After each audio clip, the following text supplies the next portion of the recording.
Hey neighbor, let's talk watermelons. We got our watermelon crop growing great. We're putting on foliage.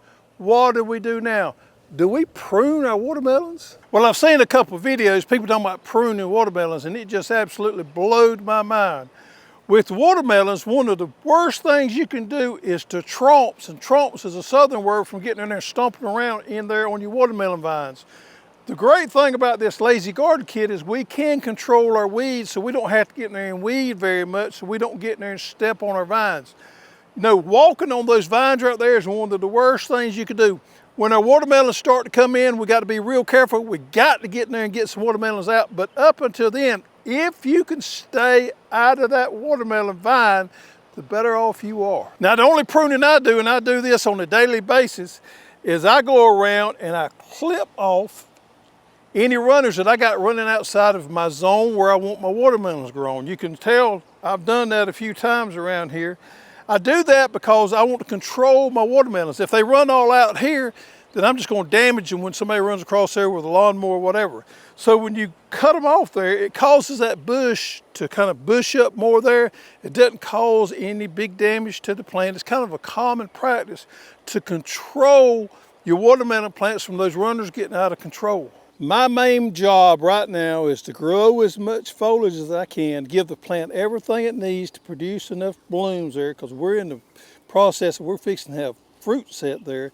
So I want to grow as healthy a plant as I can, as much foliage as I can to protect those watermelons once we get a good fruit set going on there, and encourage good pollination. So while we're on the subject, let's talk about feeding those watermelons at this stage right now.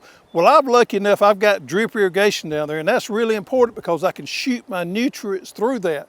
Because watermelons, we can't get in there to fertilize by hand because we don't want to get in there and damage our vines. That's the bad thing about watermelons. You just can't get there and do a whole lot once they get in this running stage.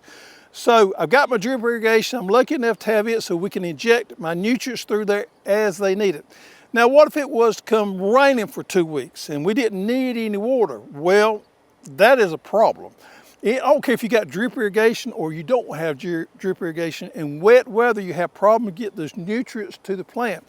That's one reason we're a huge proponent of doing a pre-plant. That's putting our fertilizer down before we plant, using that complete organic fertilizer that we use here at Hoss. When we put that down, we've got that there as a backup plan to feed those plants regardless of what our weather does. And we don't have to get in there to apply anything. And the good thing about that organic fertilizer, it's got a long release chain. All right, so at this stage, we've been feeding our watermelons 20-20-20. We had a pre-plant down there, our organic fertilizer. So we've been giving it all the N, P, and K it needs. We've been also hitting it with micro boost. But at this stage in the game where we're doing bloom set, one of the major things right now is boron. Now, boron is one of those micronutrients that's in micro boost.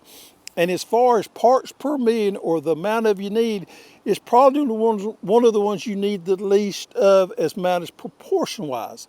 But it's one of the most important ones in this stage of the game of watermelon bloom. And the reason is boron really helps with blooms, setting blooms, and fruit set. It also helps with the mobilization of calcium, moving calcium through the plant, which is going to be real important a little later on. So theoretically, you could come in here and do a foliar application of microboost. You can very easily do that, and that will help get some of the boron and those micronutrients in the leaf. However, preferred method is for me is to shoot it through the roots of the plant. That way we get it all throughout of the plant there, and we get our zinc, we get our boron, we get our magnesium, we get all those minor elements that watermelon plant needs, and especially at bloom set stage. All right, so back to our basics of we've been feeding 20-20-20. One thing that you don't want to do on watermelons is use ammonia fertilizers, ammonia nitrate or ammonia nitrogens. We want to stick to using nitrate type nitrogens for our watermelons. Watermelons do so much better with those nitrates than they do ammonias. Ammonias have their problems. Now, we like ammonia fertilizers in corn and things like that. They're wonderful, but for our fruit-setting plants, such as tomatoes and watermelons, especially watermelons, we don't want to use any of those ammonia-type nitrogen. The next stage in the game is going to be good fruit set. Once we get good fruit set, and we got to have bees to do that, we're going to need to concentrate on calcium. We want calcium, plenty of it in our plant, so we build good cell wall structure in our watermelons and we don't get any blossom end rot, because you can also get blossom end rot in watermelons. To do that, what we're going to do, once we see good fruit set, we're going to fertilize with calcium nitrate. And the reason is we're going to need some nitrogen at that stage in the game to help spur along these vines, get more growth, keep a good healthy plant. But also it's going to give us that calcium to build that cell structure in that fruit. So right now, in this stage of the game, pollinators is extremely important because we've got a wonderful bloom set. Look here, I've been preaching native pollinators. If you've been following us very long, I had a problem last year with my bees. They got a hold to me and stung up on my head and everything, and I said no more bees for me. So I got rid of my bees and I really focused on native pollinators, planted for things to bloom, for those native pollinators to stay here on a place, and we've been doing okay with that. But I stressed out a little bit about a week ago. I didn't see many honeybees or native pollinators around, and I called my old buddy Wayno, and Wayno brought me this beehive out here. We set it up as a backup plan for my pollinators there. I didn't think I was going to have to do that, but I was just lucky enough to have a friend that loaned me a hive of bees. So I got a backup plan. Now, hopefully we got enough native pollinators, but I knew I had to have pollinators at this stage of the game. I had to have them quick, and I had to have sufficient amounts of them. So that's one reason I made that call to Wayno. We'll see how it goes. I've seen pretty decent bee activity since he brought them out here. Before he brought those bees, I didn't see many at all. 2 or 3 honeybees a day is all I've seen, but I've seen way more the last few days. All right, so folks, here we are. We got good watermelon vines growing, we're blooming. Here's the takeaways from today.